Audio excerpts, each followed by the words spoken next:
我觉得有一个也要破解迷思，就是长期暴露在新闻之下，长期接触政治新闻，不代表他理解政治。现在年轻人其实对于那一些煽动性的语言，是不是对年轻人来说已经是没有什么用了？仇恨的政治语言，其实无论我们看出世界各地，它对年轻人一直都有效，只是看你怎么去设定那个仇恨的语。我不是一个乐观的人，我觉得 eventually 他们会发明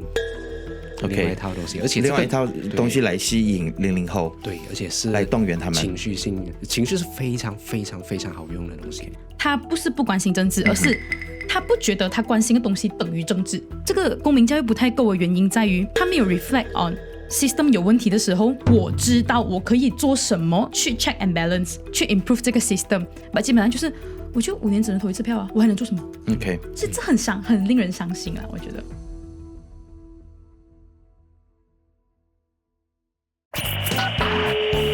你好，欢迎收看BFM 财经所制作的，由BFM 财经所制作的。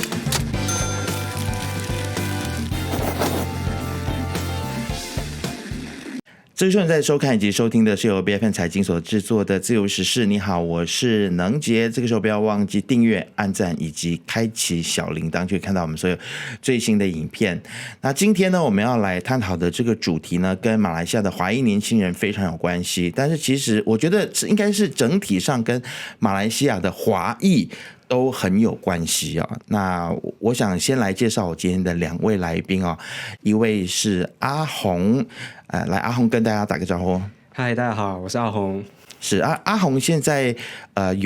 我觉得应该可以介绍你2个不同的身份吧，对不对？可以吗？可以。我相信大家对阿红不会感到陌生，因为阿红呢，他自己有一个 YouTube 频道啊，叫做好久不见。他那个频道也真的有点好久不见这样子。不要这样，观众也在催更，你也帮他们催更吗？是，我也很期待。对，其实关于时事的一些的论述跟分析，其实我还蛮喜欢看好久不见的啊。那阿红其实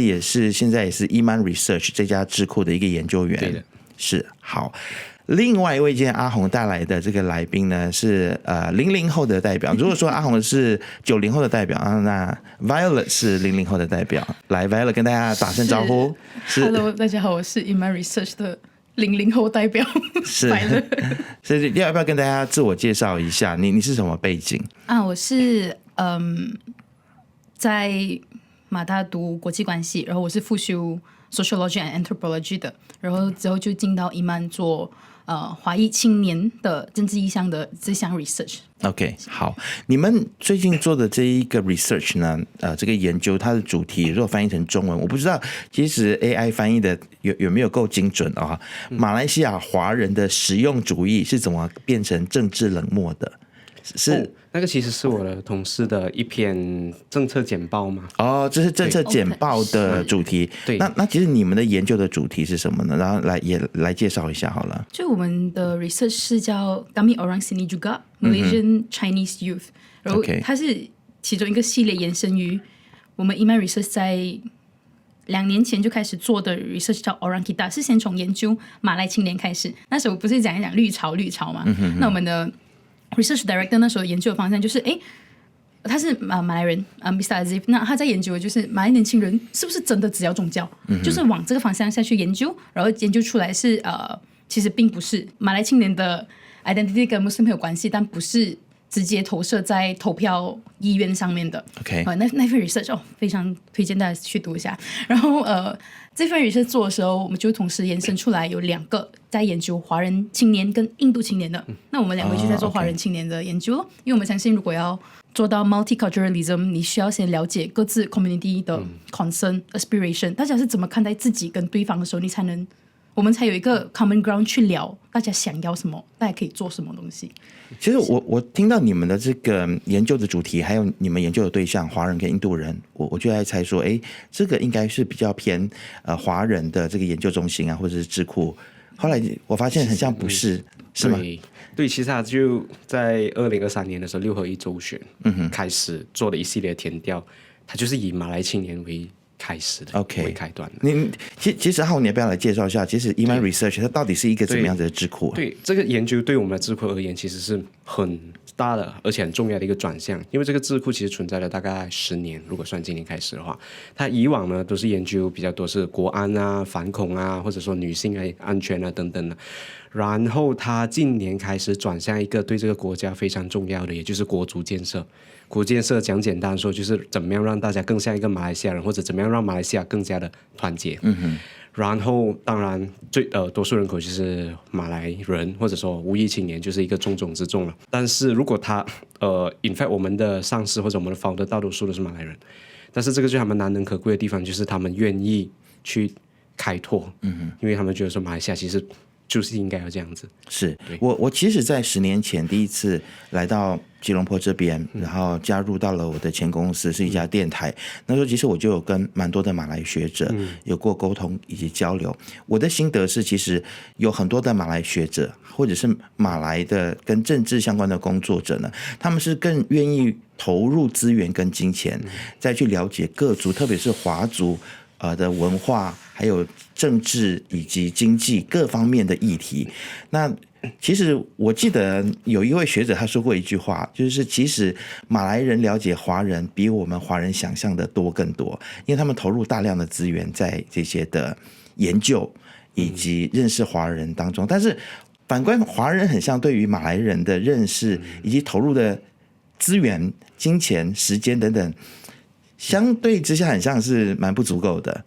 这是我自己个人的体感啦对，那不晓得观众有没有不一样的意见，可以在下面留言啊，跟我们讨论。对，阿宏有什么要补充吗？针对这一点，这个00后代表有什么？我的同事啦，我先让他说吧。我觉得他是也不是，就是我觉得基本上是整个 community 对 research 这个 industry 的概念到哪里了。因为反正我讲我自己啊，就是我爸爸妈妈都不知道我 research 是在做什么的啦，就是也不觉得 research 是一个有前途或者稳定的工作。但可是对于，因为我在上大学的时候，基本上同学都是马来同学，占多，就只有2位华人同学。那大家是当 researcher 这个东西就是一个很有愿景，然后他是一个可能很知识性、比较有架构性的去研究问题的人，就是他是一个有专业背景的人，而不是华社可能偏向于对这个就是都只是政党的傀儡啦，都只是讲大家想要听的话啦而已。对，所以我觉得可能这整个 concept 这个 perception 就已经导致大家对 research 的观点不一样。而且其实它也侧面的没有啦，应该说是很直接的显示了在这个国家谁是比较靠近权力中心的。因为你是一个施政者的话，你其实是需要研究，你是需要知道你的对象它的属性是怎么样等等。我们举个不好听的例子，就是为什么大英帝国要丢那么多钱去研究地理啊、植物学啊等等，其实对他们的统治或者说对他们的治理是至关重要的。然后华裔而言呢，等下我同事可能会碰到就所谓的实用主义，大家都在忙着赚钱了，对不对？对。然后对于他们而言，就是知其然就够了，就是我知道它够用到哪里就好了。至于它更深一层，我只要有一天我没有看到一个紧急的用途的话，我看不到那个迫切性。但是你们在跟你们的老板沟通的时候，他们在定这个题目的时候，你觉得他们自己生成的潜台词是什么？他们做这个研究的目的是什么？我觉得生成潜台词真的是 multiculturalism 需要从更多的沟通开始，communication 开始，然后要 communicate 就是你要先打破很多的 stereotype，你要打破沟通要先从了解开始嘛，对，就是从了解开始。然后其实在 set 这个 research 范围 research question everything 的时候，其实他们是没有过多感受，他们只是来你来，然后你来定，然后你来 propose 来跟我们讲为什么是往这个方向去研究。所以我们定的方向基本上是想要先了解这些华裔青年是谁。是我们在讲华裔青年的时候，它是同一整个单一族群嘛。所以 who are they？ 然后 what do they want？ 然后 what do they want in their life first？ 然后接下来第3层就是 what do they aspire for Malaysia？ 他们对马来西亚的愿景是什么？有没有那个想象存在？那这是我们主要的这3个 research question 的方向，就是我们是比较 democratic approach 的 instead of purely politically approach。 当然也会有，因为这所有东西都是 interconnected 的嘛，这些 study，但比较多比较符合 Align 公司的上司跟老板们的愿景就是 eventually 它就是一个要触动 multiculturalism 的 study。 其实另外一个层面，当我同事讲的，就是我们上司没有干预这一点，就是他们其实有意图的栽培属于民主派嘛，或者说属于公民社会的华裔专家，所以他们是非常落力的支持，就是他不会过多干涉你怎么设计你的问题，而是看到你需要帮助的时候，他就让你去走向一个正确的学术的方法。然后另一层面，他们当然有自己的想要了解的东西，例如说我们是不是如果要缩短的讲的话，就是关于马来西亚性的问题，就是我们想象的是不是同一个马来西亚，或者我们要怎么样趋向一个同样的马来西亚。我们的研究总监或者我们的上司阿基文还是一个很尖锐的人，也是一个很棒的一个研究员。他给我提出过2样东西，就是第一，当我们在政治的话术上面，我们时常说华基政党或者华裔政治就等于要改革啊、进步等，他就问是吗？他接触到了好像不是这样子所以其实如果不是的话，他其实更深层一层到底是因为什么？这个一个。第二个就是大家都说我们要马来西亚人，我们都是马来西亚人，然后我们只有这一片土地，然后这种真的是真心话呢，还是场面话呢？还是其实有更深层的东西？做这种研究其实最大的意义就是去了解更深层的不同层面的东西，而不只是如果你只是做问卷还是 yes no 或者从1到5你选一个号码等等，但是你去聆听别人的故事的时候，你会听到很多很多不同层次的东西。这就去到我们的methodology，就是我们的研究方法不是像刚才讲的，就是民调做 survey，那我们是做质性研究，对，就是 qualitative 的in-depth interview。可能可以跟我们的观众解释一下，就是质性研究跟我们平常看到的这个 quantitative 的这个研究，它有什么不一样？因为我 quantitative 可能就是他回答问题，他可以去量化，他用很多的数字去观察某一个议题人们对他的想法跟结果。但是 qualitative 很像是比较是透过访谈的方式，对吗？对，我们会有就是先拟好一部分一系列的问题，是让着看我们讲那3个大问题。那这些问题呢，当然我们就不会就是照着稿件，因为我们只是structured interviews，所以我们是可能先跟你讲，你是做什么的先了解你的背景，然后我们也会先降低那个警惕性。OK， 就是我不会讲我们是来谈政治的，因为基本上只要我们谈这个东西，我们是来谈政治的，大部分我们得到的反应就是我不懂政治，我没有兴趣。OK， 那可是政治不只是我们想象的那个政治那我们就会先从你的生长背景、你的语言你从小到大是讲什么语言你教育背景华小、国小这些，从个人经验下手，然后再慢慢堆叠到可能会比较需要 reflection 的问题，比如说觉得你有投过票吗？这样什么东西是会影响你去投票的？就会讲家人social media 我之前上过课什么，就这些东西是 instead of answering yes or no 或者是1 2 3 4 5，这东西是我们需要回来过，我们需要 sit with the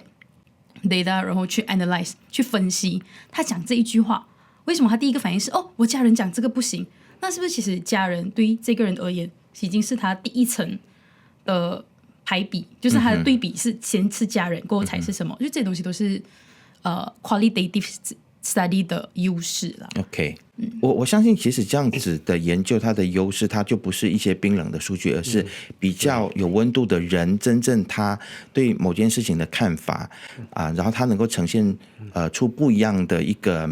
我觉得跟另外一种就所谓的数据型的那种研究，它能够呈现出来的样貌，其实我觉得有时候是更加全面的。好，了解完了你们的整个的研究的背景跟方式之后，其实我想要先问一个比较尖锐的问题，就是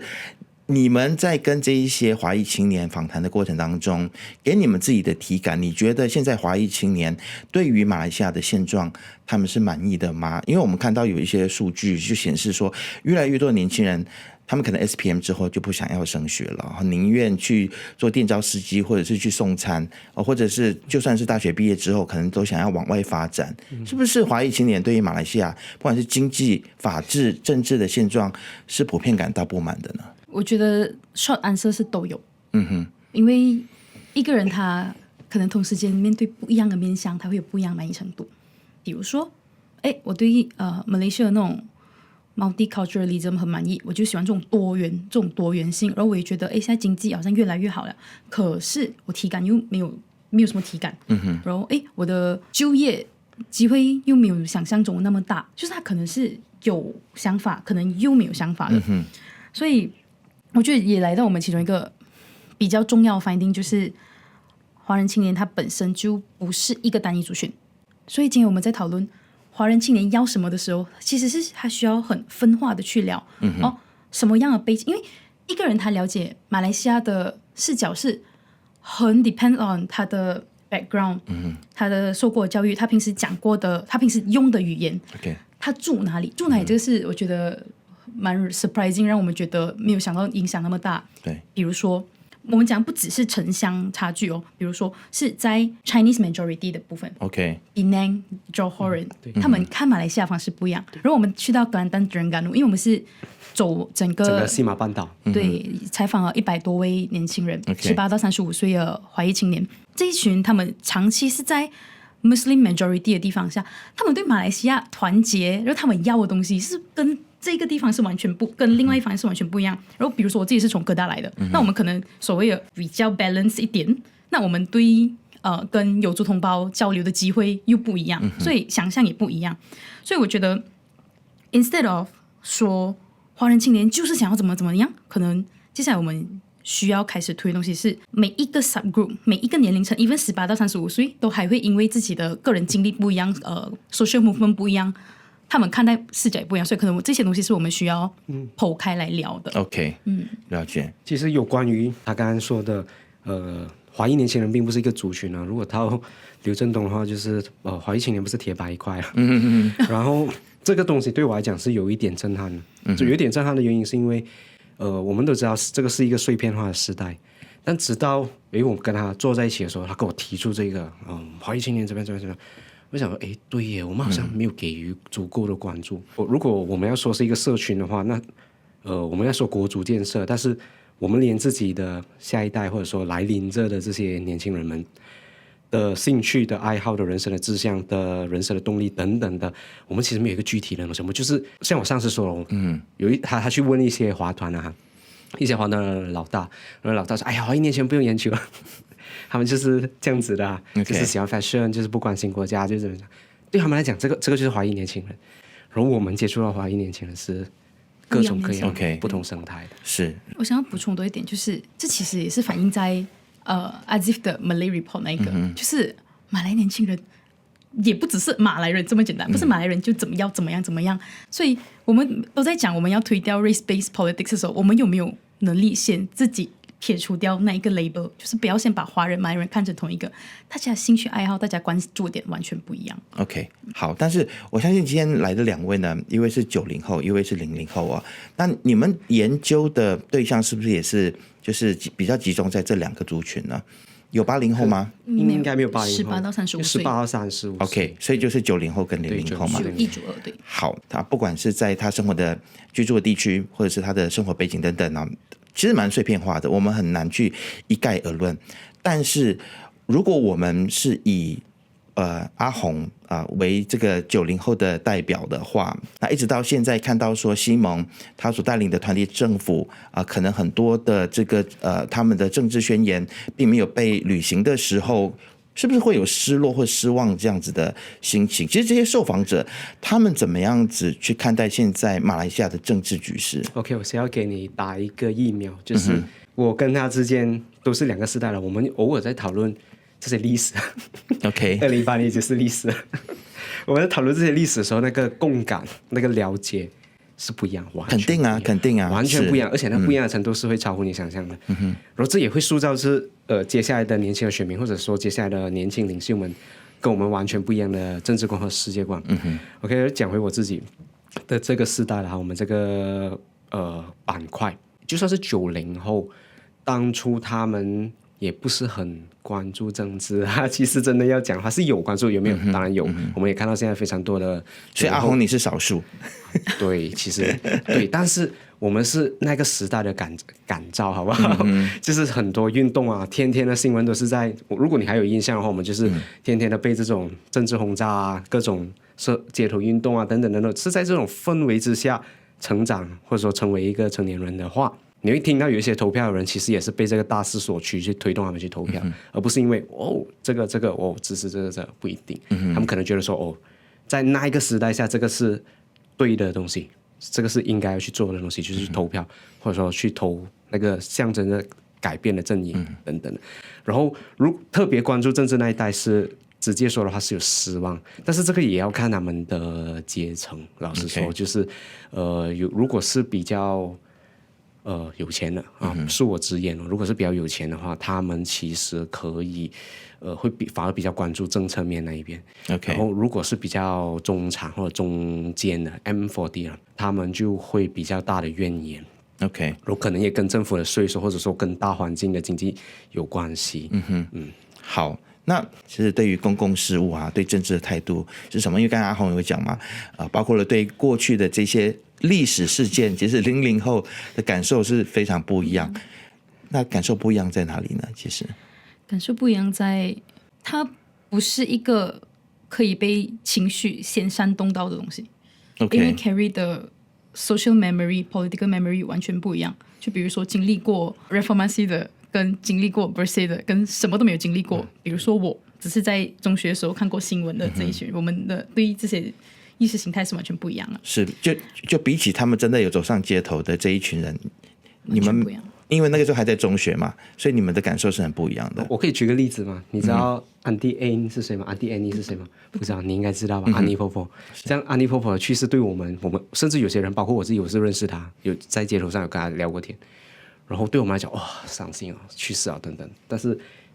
可能对他们来讲就是一个新闻而已。可是它也有一个原因，就是因为就是又回到 regional context，因为我不是 Klang Valley 的，我是北马的，这样可能我们的资源又不一样 ，which 也是 reflected on 我们的 findings。但是当他们有 carry 这个 social 或者 political memory 的时候，其实不代表他们不关心这件事情。其实关心的面向不一样。是因为我觉得有一个也要破解迷思，就是长期暴露在新闻之下，长期接触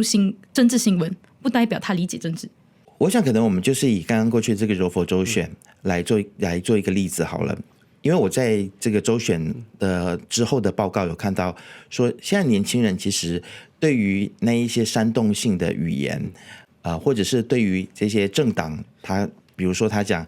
只要某某某政党赢了，然后那集就会被放出来等等，这样子的政治语言是不是对年轻人来说已经是没有什么用了？就对年轻人更年轻一代啦，所以没有经历过那个所谓的2018以前的那政治历史，是对反纳吉Bersih 的没有经历过这段时间的年轻人来说，不太有直接的效果，但这也取决于两个因素。这第一个是我们的研究前有一个 finding， 就是当 civic education 公民教育不足的时候，所谓大家理解的 political ideology 其实是 based on 谁先到 first come first serve。谁先在 social media 或 online space 接触到你，或是爸爸先跟你讲，政治就应该是怎么样怎么样怎么样的，那他就相信政治就是应该那是怎么样怎么样。这只是回到我们等一下可以往下聊的 systemic 问题。然后第二个问题就是，其实我们是看到大部分的华裔年轻人都是想要更多的机会去跟其他种族接触。所以今天煽动性言论，他们本身就已经没有在 buy 这种很 heroic 的 political figure， 就出来喊口号的时候，他们会觉得你在喊什么我不懂。然后我其实没有很想要再分裂下去了，可是大家又 translate 不出来。这就是为什么我们在其实去到 fieldwork 的时候，我们也发现到 regional identity 是很强的。如果比如讲 Bangsa Johor、Anak Ganu、Penang、Penang Lang 这种东西，它其实侧面印证了，就是我除了成为华人以外，我还有其他更可以诠释我身份的这个面向。觉得在假设说今年或者明年大选，以他们现在行动党或者西蒙，或者说就华基政党目前的所谓的这个论述的范畴啦，对00后以下的，或者说甚至说海啸世代还有印象深刻的人，是越来越没有效，或者甚至是完全没有效，没有错。但是我也要就警惕的，就是仇恨的政治语言，其实无论我们看诸世界各地，它对年轻人一直都有效，只是看你怎么样去设定那个仇恨的语言。我的意思就是说，可能我们现在看到它过时了，我希望他们 get the right message， 就是说我们要做一个建设性的政治。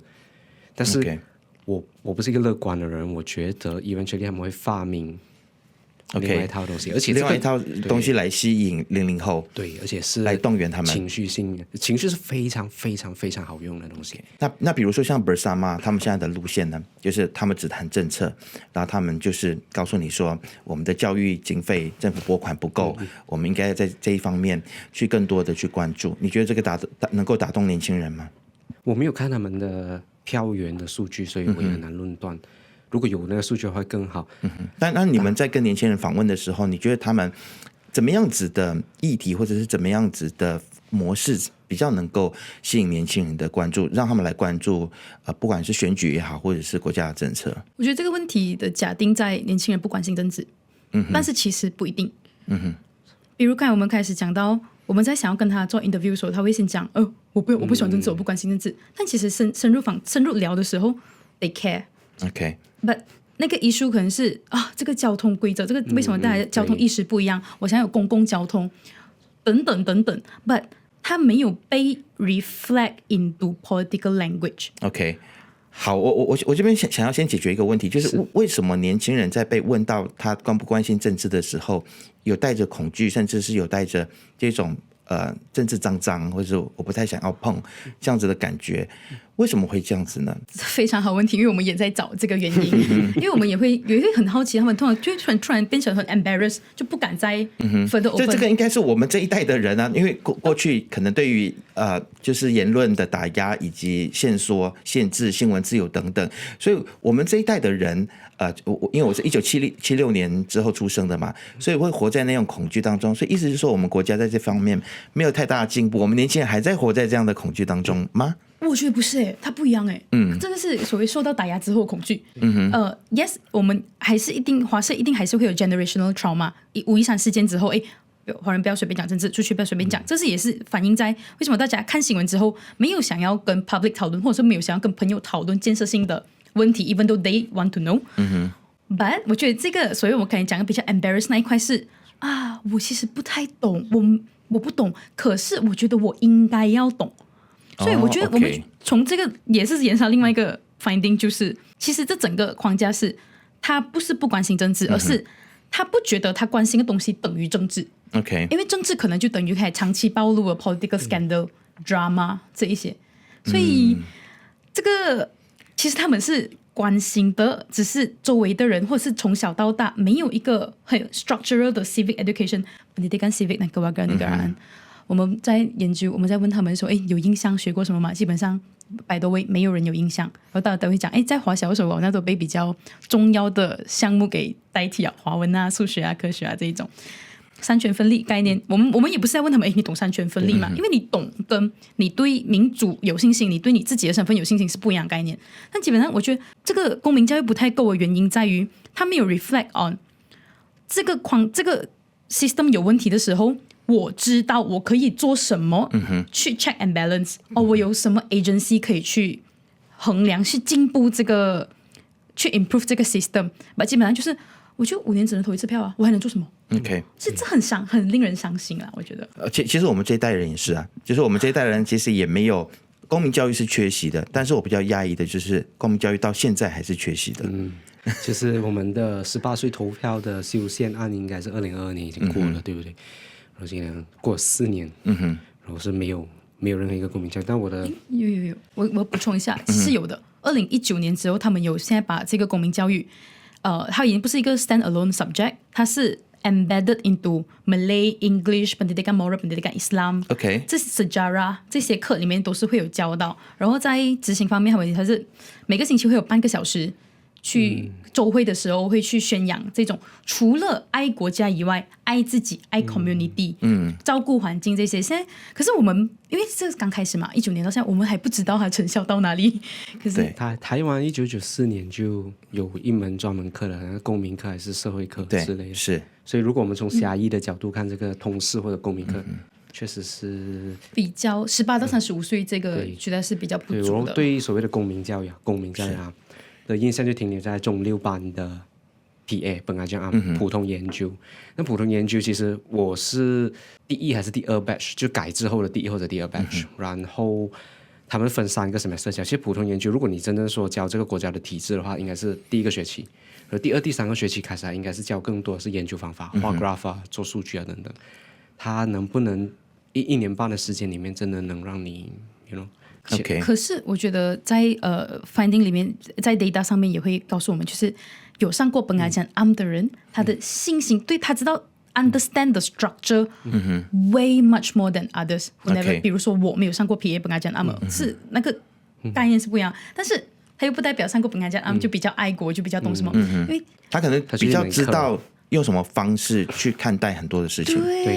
对，好，但是我想问，现在我们的年轻人啊，可能2位都可以来回答，就是他们对于现在马来西亚的制度性的不公平，华裔青年他们的看法是什么？跟我们过去这一代，因为其实我觉得我们这一代很多时候是沦于抱怨，然后就是大家会觉得说无能为力。对于可能我只能够透过选举的方式换换看政府，看一下会不会对我比较公平。但是我们看到换了政府，可能换了几次之后，很像也没有变成比较公平。然后我们的读中统考真的文凭有被承认吗？这也是一个很大的问号。等等，现在年轻人对于制度性的不公平，他们的想法是什么呢？其实如果稍微接近30岁或以上的族群，我是说华裔青年，他们的心态其实跟你刚刚讲的还是有一些的有被反映到在他们身上，就是说有一个字我印象很深，就是说要哭都找不到眼泪。其实我们一位受访者讲，就欲哭无泪了。为什么会有这种情绪？为什么就是这个东西坏的时候，你不是生气了，你是说欲哭无泪，就是一种无力感的一种体现。然后他们是有期望，然后他们每次一讲完这些情绪之后，他们会放一个 disclaimer， 就讲说能讲。就是没有理由60年的东西，你5年里面你要解决，或者说至少要看到一些改进，或者说那个洞很大，那个洞其实就是指 YMDB 了，就是那个洞很大，所以需要时间填补。我们看到这些论述在里面 ，but 至少我从他们的访谈里面，我没有看到他们有一个很明确的怎么样 what's the way out， 就是没有看到一个很明确的一个方向。但我觉得除了刚刚阿红讲的这个，它还有另外一个面向，就是所谓的华人权益，可能也因为世代不一样，诠释也不一样了。所以你开始提到读中统考，其实我们的很多 interview 也不 care。他就包括读中生也跟我们讲，读中就应该你那个是在新闻还没有出来之前他们就讲去年10月开始就讲。你要得到统考，那你要得到 recognition， 这样你就一定要会 Sejarah 跟马来文，就是 unnegotiable， 不需要再去谈这些了。作为读中生，他们也觉得我本来就已经知道我不会想要进 public institution， 这样我才读的读中。但他已经不是 reflect on mainstream media 上面在讲的这个，我们叫吉纳 interest 等于权益。那比如说像是顾打制啊，或者说像贪污、腐败这种议题呢？我先讲一下顾打制。顾打制是一个 keep被 mention 的东西，原因也是因为我们是在去年10月开始我们的 fieldwork，那个时候就是那个世间吵得最凶的时候，那时候入学大学入学魏家祥带着，对，那这个东西他们就会讲就得不到就不公平啊，只有10%讲都是不公平，它会反映到我刚才讲的那个无力感。看你们讲无力感在于，比如说我们去到 Yuda Gamba 找人访谈的时候，他们会说我没有申請過 UBU。我在读完 SBM 的时候，在考 SBM 之前的时候，老师们爸爸妈妈就已经讲不用浪费时间去申请啊，反正都不会得到了。就 even 他成绩很好所以大家有点习惯了是吗？就是也就视作理所当然，知道这个对我不公平，但是反正我没有办法去解决，也就算了。对，那就他没有尝试，所以你会看到他不是那一个direct victim， 当然我们不是讲只有 direct victim 才可以 feel victimized， 只是他不是那个被伤害被影响的人，可是他已经知道我就是会被影响，那我就直接去读这个华社大学就好。因为这个体制对我本来就是不公平的。好，那但是年轻人真正关心的议题是什么呢？感觉上这些都已经是不能改变的，我反正有办法解决的 ，it's okay。看我能够下次投票再能改变就好了，不能改变那也就这样子。但是他们有没有觉得哪些事情是他们能改变，或者他们真的非常关心的？就是我们的华裔青年朋友们，还有他们想说算了，那我就出国工作好了，我出国念书就好了。出国工作这个是一个很有趣的，因为我们说老实话，我们是有偏见，所以我们每次下场去调查的时候，我们是要去检验我们的偏见是对还是错。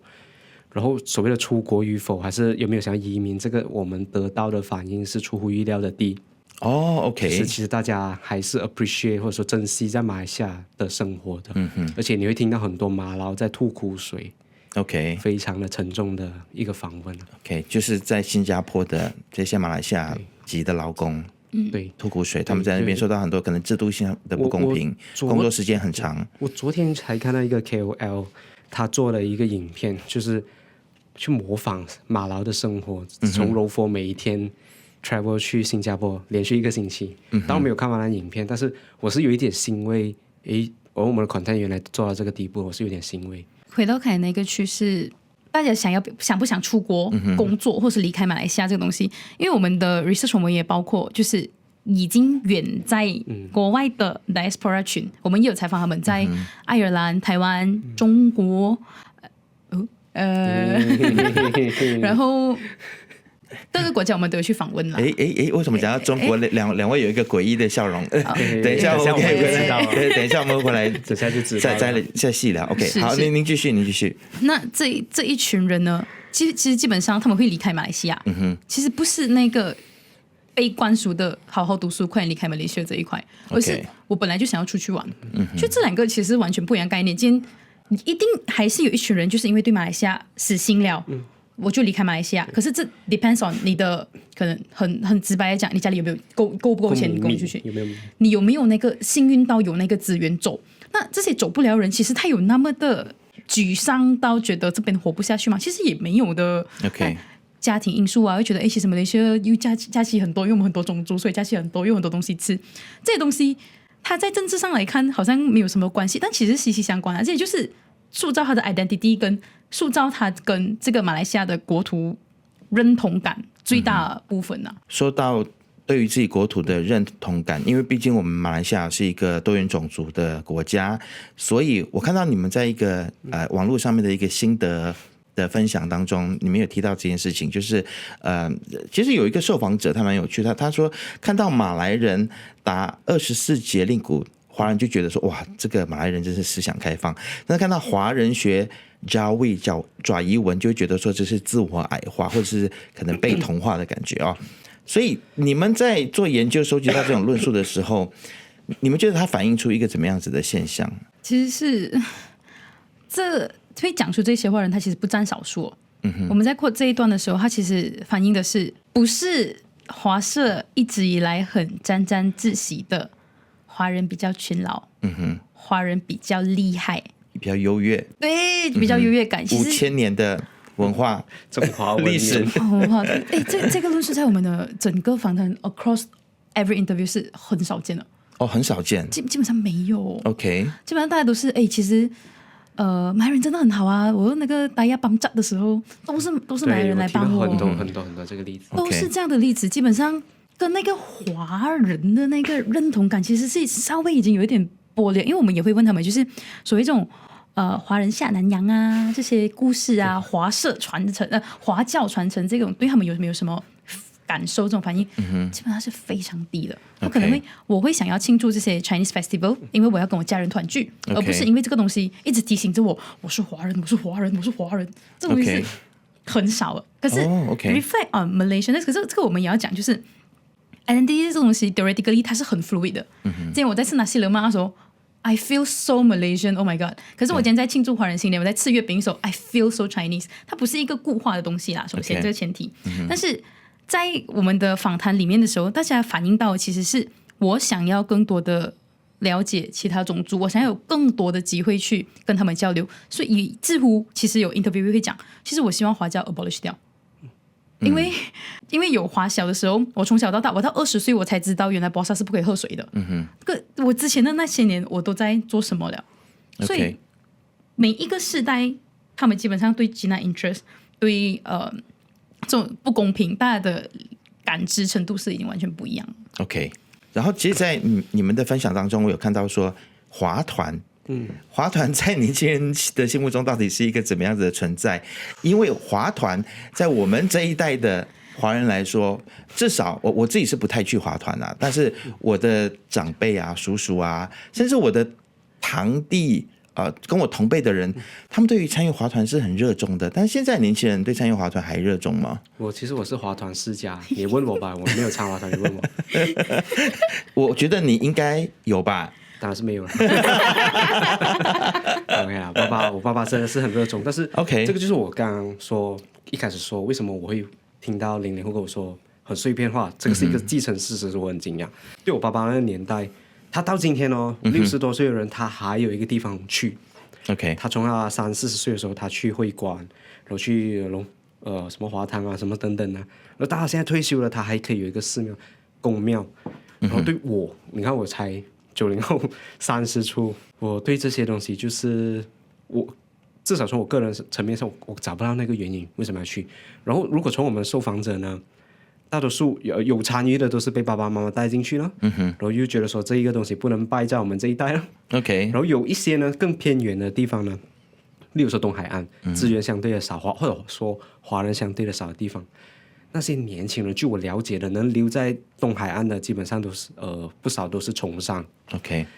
他们宁可去参与新的团体， OK 非华裔的，当然里面还是很多华人，但是就并不是以华裔为基础的。OK， 然后他们的原因就是因为太多繁文缛节，太多障碍在里面了。为什么我不干脆直接去另起炉灶？为什么我要弄到自己人生那么麻烦？想补充一下，就是对，而且可能老一辈这些华团、地缘啊、学员啊这种业缘这3大association，它已经不 reflect 在现在年轻人的需求上面了。OK， 年轻人不需要去到这些华团去找到自己的 identity。Online social media why not？ 我有自己的兴趣爱好，我喜欢去喝咖啡。追星啊，对啊，这种 why not？可是你会听到比较意外是追星族反而更加的主流。对 OK， 然后在这个华团里面，但也不是所有华团都已经要灭亡了。基本上 business and commerce，come on， 还是超多人，就是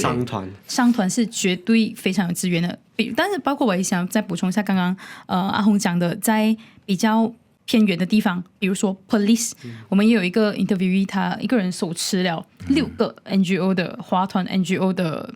position。那他讲他做的活动不是在做华社的，而是在农历新年，在中秋节的时候，办了用了7个 NGO 的 resources， 办了让所有马来人、印度人都来参观的。现在对他们来讲，这个已经是促进 inter-ethnic interaction 的渠道 OK， 而不是Gina Jaga Gina 的那个渠道。OK， 我觉得其实华人在参加社团的原因，从过去到现在，似乎我觉得都会环绕在经济利益上面，不管是姓氏宗亲的，或者是我们所谓的籍贯的这些社团啊，其实很多时候都是为了 connection， 大家都是为了要去多认识人，是看能不能有机会有生意做，但是常常会以文化传承这样子的一个背景啊，或者是理由。当然，我相信有人是希望能够为文化传承，或者是对自己的语言教育做贡献的。但是其实华人，我觉得就是离不开大家想要做生意、想要赚钱这件事情，对不对？就是很像没有改变，对吗？就是一到年轻的这一代，很像这个，因为你没有改变，所以你没有年轻人。如果你问我的偏见的话 ，OK。我觉得这个也可以去到 Chinese 的 pragmatism 嘛，就是反正怎样改都改不到嘛，这就顾好自己啊。OK， 好，那么讲过华团之后呢，其实我们一直以来都知道说对于马来西亚的华社来说，3个主要的 pillar， 3个主要的支柱就是华团、华教以及中文媒体嘛，对不对？所以对于中文媒体，现在年轻人对中文媒体的想法是什么呢？可不可以你在这个对你们研究当中，你们访问年轻人，他们对于中文媒体的看法是什么？对于中文媒体 ，OK， 首先我们是有研究所谓的 banana， 就只看英文媒体的，但我们现在先讲中文媒体的 ，OK， 看中文媒体的基本上有所谓的标题党，对，然后只看标题，可是因为他觉得对他们有什么兴趣，可能有兴趣还是点进去看一下。但是因为我们前面讲到，他们没有跟你是说他们自己本身是标题党，还是他们认为中文媒体有很多标题党？他们自己本身承认自己是标题党。OK， 就我只看标题，我只看那张图。对 OK， 有兴趣我就点进去，看了会生气，这样我就点一下 comment 讲什么，在 comment 里面就不一样了。comment 里面大家就会讲哇，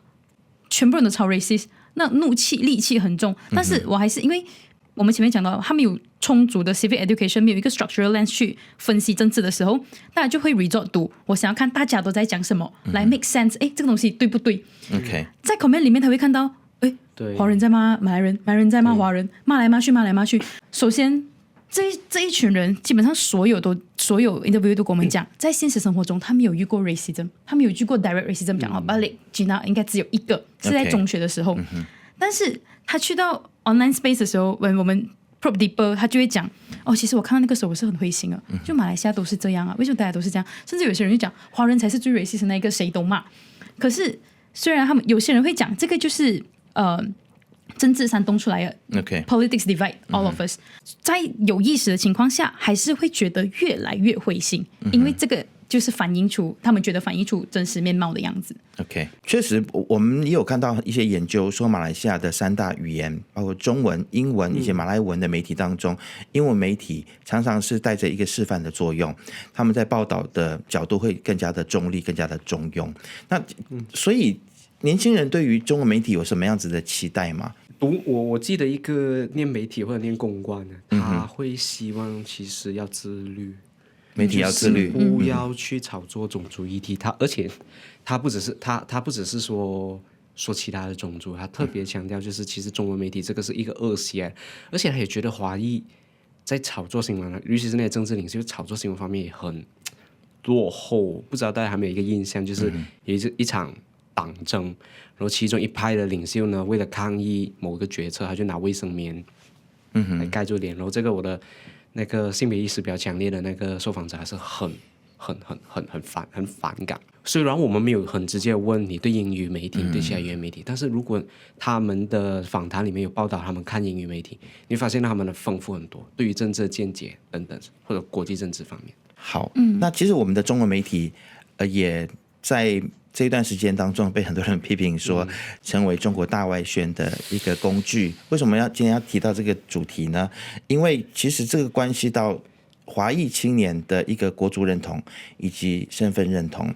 你们觉得其实当就是最近的事情，像萨努西啊，他就提到说关于什么华人有中国，印度人有印度啊，马来人只剩下马来亚了。那面对这一种的非常种族性的言论的时候，其实你觉得这些年轻人他们对这样子的言论会不会觉得说很受伤，或者是说在长期看中文媒体，然后接触到中国，常常讲说哇这个中国强大了，那华人就有底气了啊？他们会不会就觉得说自己个人的这种身份的认同，既然我在马来西亚常常很像都被看不起或者是被排挤，那会不会影响到他们对于自己的这个马来西亚的国族认同呢？其实我们有 include 这个 question into 我们的 questionnaire。OK。所以 How do you view the rise of China？它会不会影响马来西亚 Chinese 的 community？ 但我觉得 short answer 是没有。OK。就是我之前有 run 过一个 research on 就是中国大外宣 under 中国大外宣的机构下面 run 的中国寻根之旅，那他是怎样 tackle 马来西亚华人年轻人去中国旅行了之后去那边就业或深造，这个反响是非常好的。But in terms of 他们 consume 的小红书啊这些微博这些东西，它没有直接的影响啊，我就是华人，非常少见这个东西，我觉得是一个不幸中的万幸。OK。但是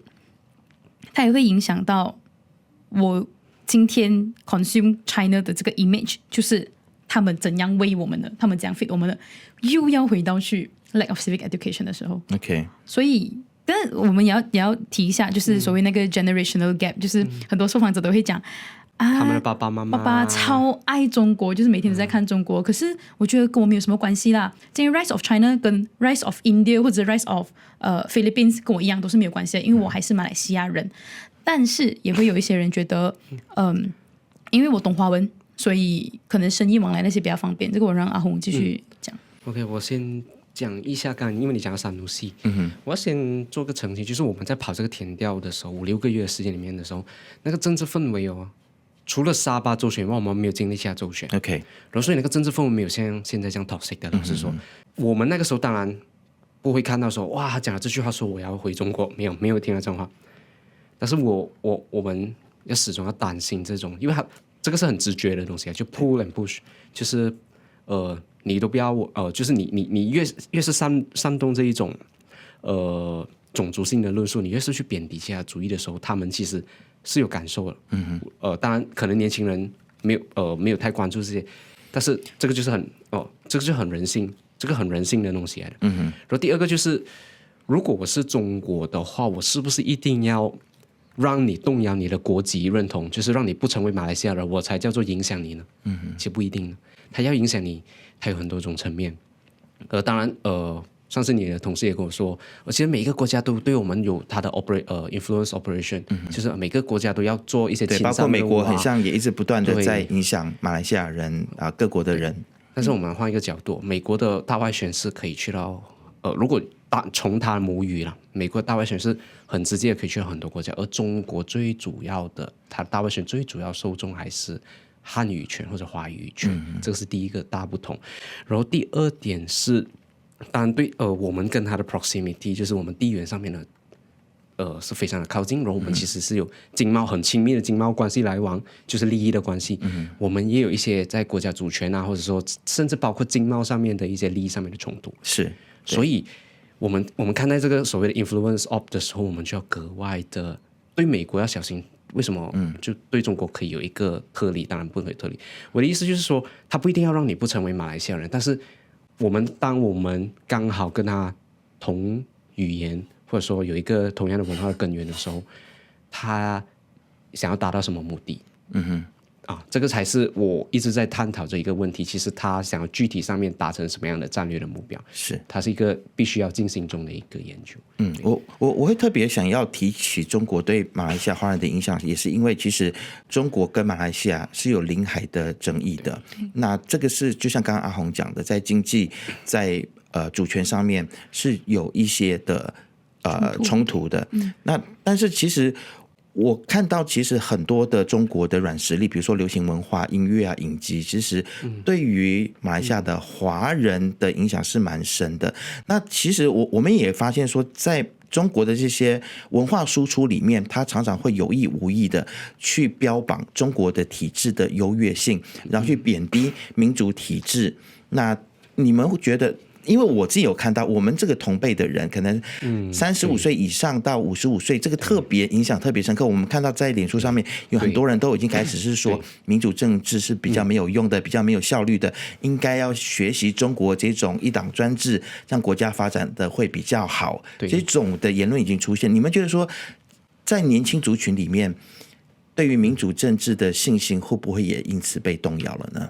？OK， 我先给一个短的答案。对民主政治的动摇，最后最大的影响还是来自于国内的政治。OK， 就是你做到这样子的话，就是大家不会来投票，然后你怪中国吗？当然很难，对吧？然后另外一个前提就是我们尝试，就我尝试去跟其他也是研究着这个所谓的中国的影响的研究员们交流，我们发现其实对其他国家的年轻人，他们国族上面没影响，然后他们也是很多这些所谓的软文化或者软实力上面的这个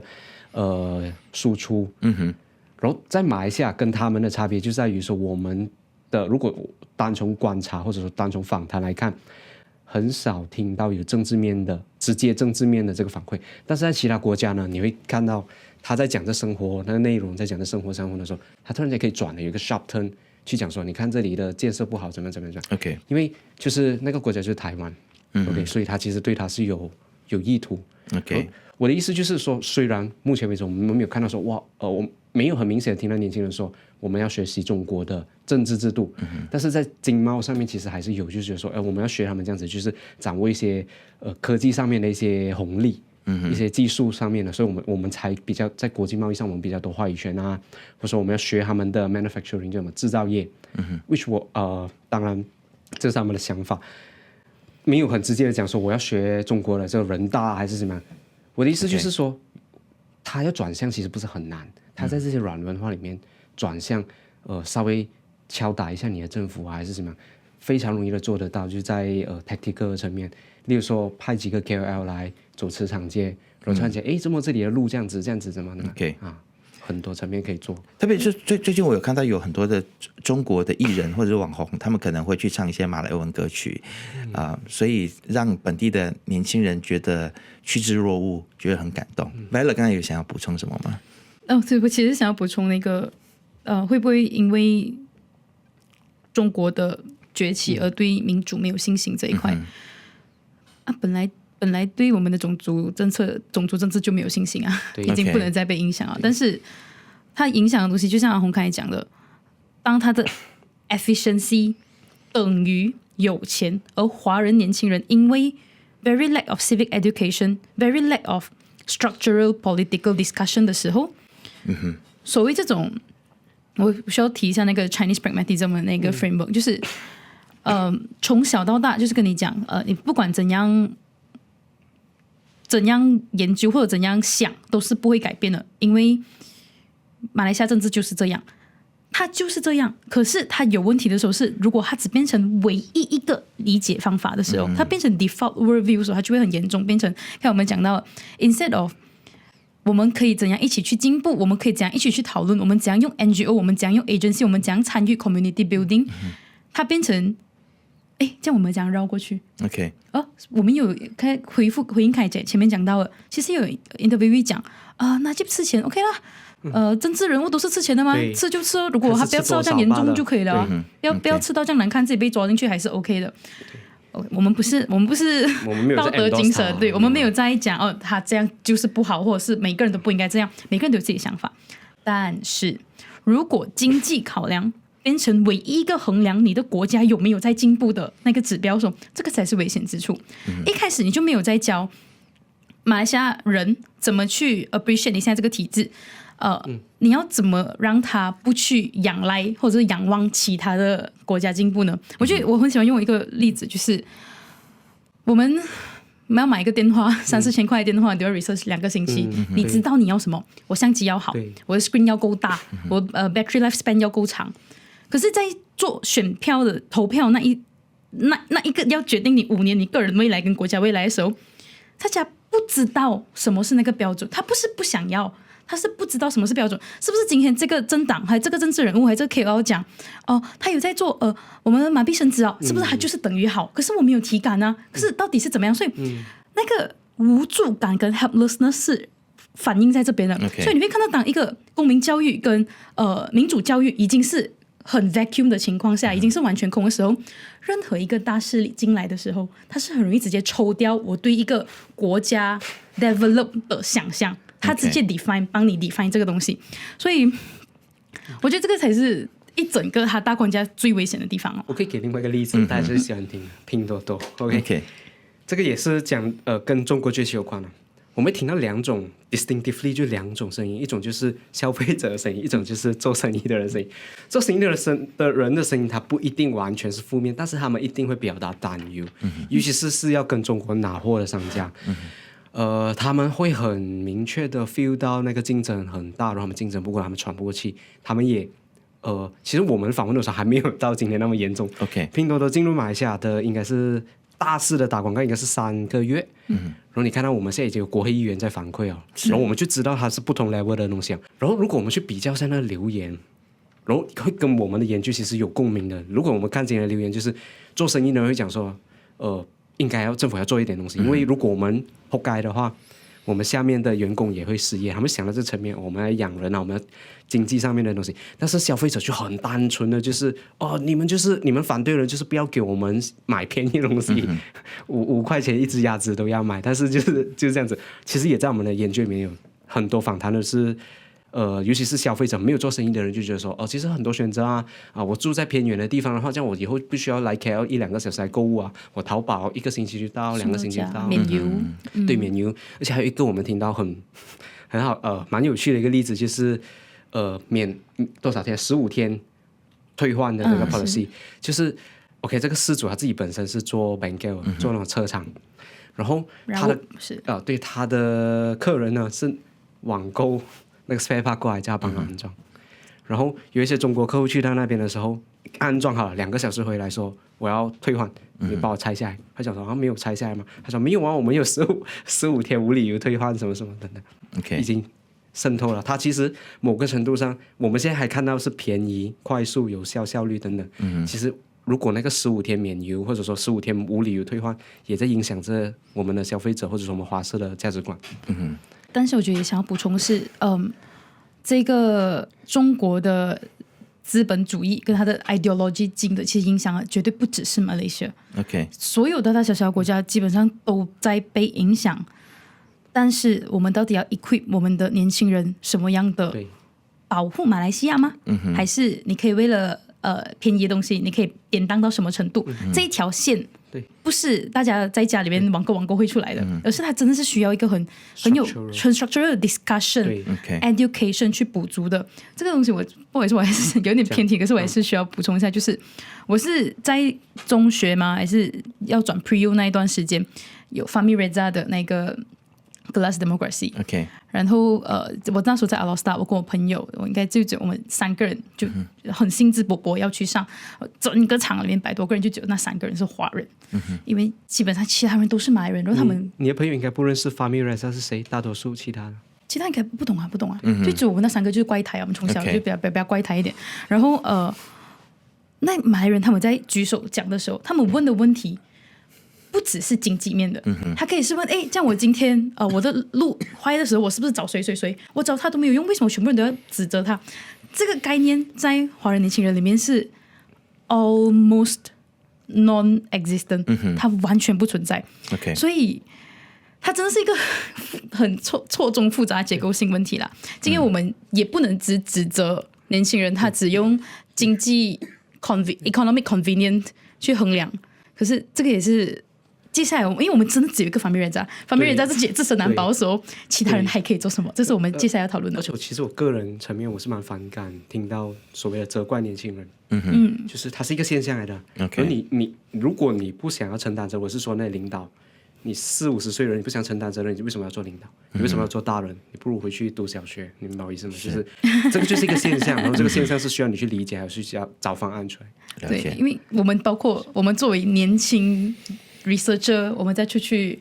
pitch 我们的 findings 的时候，基本上也是被华社长辈们抨击的一文不值呢。真的好，其实看啊，要看。是我其实我觉得你们可能可以在对于这个大外宣，对于华裔青年的这个国族认同，你们可能可以再拉出来。我觉得这个可以再做更深度的这个研究，对不对？但是感觉上，刚才听你们这样子描述呢，我觉得对于年轻人的影响，它因为着我们的某一些在教育上面的真空，所以呢，它是有它的危险性的存在的。但是这个可以更多的去讨论。但今天因为时间的关系还有很多我想要问你们的问题，但是因为时间的关系，可能我们来做一个结论好了，就是其实你们觉得你们的这一份的研究在最后，因为你们还在写报告的这个最终报告的一个过程啊。那你们其实可不可以各自都来讲一下，你们最想要让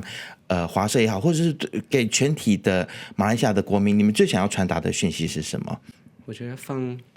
华人要放自己一条生路，华人要放自己一条生路，是 OK， 不要作死自己，而且不要去。我觉得特别是领导层，这个当然是个人的。做完这个研究之后的一个感想，我觉得。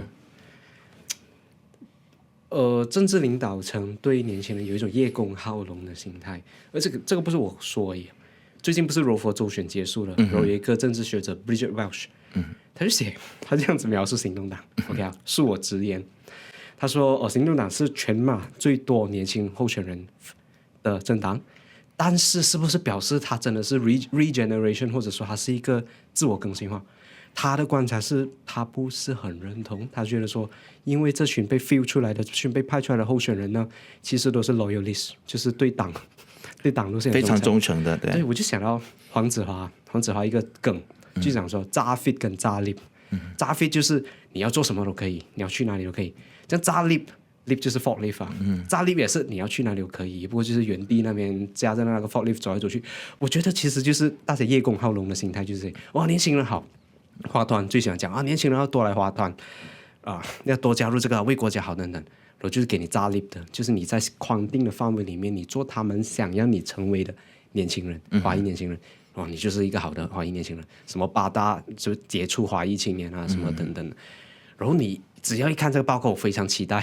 这份报告的出炉。你只要一看这个报告，你会大跌眼镜。就是他们想要来，你刚才讲的，他们到底想要什么东西？他们想要一个，我自己的理解就是，你要放他们一条生路，你要给他们，你要当他们是活生生、立体的存在的人类或者人，然后你才可以知道说你要怎么样让他们不至于自我毁灭，或者说要走在一个更好的国家的一个层面，你要往这个层面去看。OK， 好 ，Violet 呢？我想要先引用其中一个 interviewee 讲的，就是他觉得政治是一个很精英主义的东西，politics is very elitist。OK， 可是我觉得我们在现在这个 final phase of report writing 的时候 ，yes， 政治可能就是很精英主义的，可是民主不应该是。OK， 今天你参加 NGO， 今天你觉得你在网络发声 ，even the so-called complaining， 其实也都是在反映出你的需求。所以其实真的也不能再用 mainstream media 那个框架去看，年轻人就是不关心政治，他关心政治，但他不懂怎么关心。你不能让一个不懂得爱的人去爱，讲到这样煽情，可是就是他不知道有什么方法，而且他关注教育问题，他 by the way 很多人关注的 education problem 讲的是 educators 的 quality，他讲的是我们学的东西有没有被应用进去，这些东西都是实打实跟我们直接有人生直接有直接关系的东西，这些都是在政治跟民主里面要探讨的议题，但是因为没有人在探讨，mainstream media narrative 都已经被读中统考，被各种各样其实比较务虚的议题给霸占了，但务实的议题却没有真正被关注到。对，而且这个东西是被他们来 define 的。这些人是谁 ？Political elites, economic elites， 这些人他们站在上面，然后他们讲年轻人不关心，年轻人关心，只是关心的跟你们不一样。所以我觉得放年轻人一条生路是一件事，另外一件事情是，我们真是要想办法补足一下大家的 civic education 这件事情。OK， 这是我全部。好，非常谢谢两位今天来到我们节目当中。我们录影的时间呢已经大大超时了，但是我觉得非常的开心，因为今天两位年轻人在整个的研究过程当中，你们接触到了很多马来西亚来自各种不同地方、不同阶层的年轻人，然后把他们的心声把你们的研究观察浓缩到这份报告里面了。所以我期待你们的最终报告，你们的结论可以出来啊！我要好好的来拜读一下，留守我们的报告，期待一下。然后，下次如果你们针对中国大外宣有更多的研究的话，我也希望你们可以更多的来节目当中，可以来聊一聊啊。好，再次感谢两位。那不晓得对于今天的这个对谈，大家有什么样子的看法以及想法，欢迎大家都可以在下面来留言跟我们进行讨论。不要忘记订阅、按赞、开启小铃铛，就可以看到我们所有最新的影片。我们下次见。